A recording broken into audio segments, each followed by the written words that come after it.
1 साल बीत चुका था। ढोलकपुर वापस शांत था। गांव के लोग फिर से खुशी से जीने लगे थे।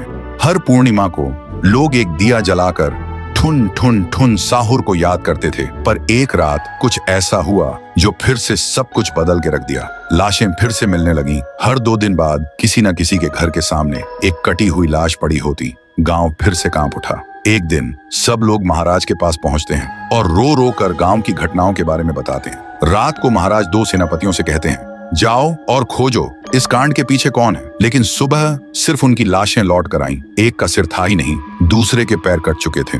महाराज समझ गए कुछ तो लौट आया है, कुछ जो सिर्फ मौत का खेल खेल रहा है। और फिर कहते हैं, अब इस जंग का सामना मुझे ही करना होगा। उसी रात महाराज चुपके से गांव में आते हैं और एक पेड़ के पीछे खुद को छुपा लेते हैं। और ठीक रात के 2:30 बजे अचानक कहीं से धुआं छा जाता है और उस धुएं के अंदर से एक आवाज आती है,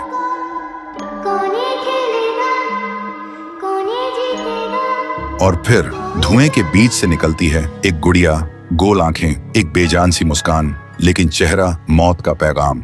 वो गुड़िया एक घर के गेट तक जाती है और बच्चों जैसा एक गाना गाने लगती है।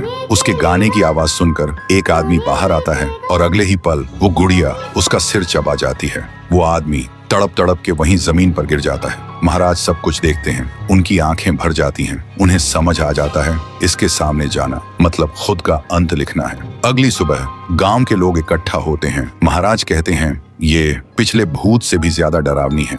इसे सिर्फ वही हरा सकता है जो मौत को पहले ही हरा चुका है। और फिर एक पूर्णिमा की रात सब लोग दिया जलाकर पुकारते हैं, आप वापस आइए, आपके बिना ये गांव जिंदा तो है पर जीने जैसा नहीं। तभी एक आवाज गूंजती है,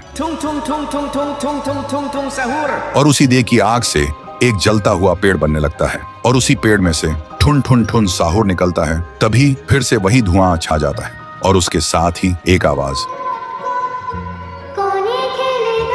सब लोग घुटनों के बल गिर जाते हैं और कांपती आवाज में बोलते हैं, हमें बचाइए, वो आ गई है। ठुन ठुन ठुन साहुर एक जोरदार जंप करता है और सीधा उस धुएं में घुस जाता है और शुरू होती है एक आखिरी जंग। ठुन ठुन ठुन साहुर और गुड़िया की। जमीन कांपने लगती है, आसमान से बिजली गिरती है और जब धुआं हटता है तो दिखाई देता है गुड़िया बिखर चुकी थी। हाथ अलग, सिर अलग, पैर अलग। और तब से गांव में फिर से एक नई सुबह हुई। महाराज मुस्कुराए, गांव वाले जीने लगे और उस दिन के बाद ठुन ठुन ठुन साहुर सिर्फ एक भूत नहीं रहा, गांव का रक्षक बन गया। लेकिन उसी रात कुछ ऐसा हुआ जो किसी को भी पता नहीं चला। गुड़िया का सिर, हाथ, पैर अपने आप जुड़ने लगे थे और फिर वो वहां से चली गई। तो दोस्तों, अगर आप देखना चाहते हैं पीहू वर्सेस गुड़िया तो इस वीडियो को 1 लाख लाइक्स तक पहुंचा दो।